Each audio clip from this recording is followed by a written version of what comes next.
Hello friends, welcome back to the new tutorial. Today we are going to learn about the Elasticsearch error cluster block exception. Here you can see that when I try to do the reindexing, I'm facing that issue.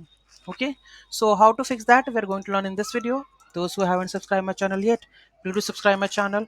And if you like the video, please do like, share and comment on my video. Let's get started.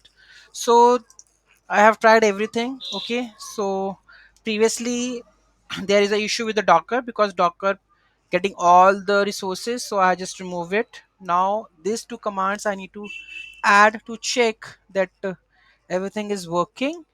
Okay, so first command is this one, right? So let's add this command. Okay, acknowledge true, right? Next we have to add this command. Okay, now we are going to run the indexing. Let's see. Now you can see the issue is resolved. Okay, let's see the product is coming in the test or not. You can see the product is coming. Okay, so this is how you can fix that issue. Any doubt, any query in that, do let me know in the comment section. Thank you so much for watching this video, and don't forget to like, share and comment on my video. Have a nice day.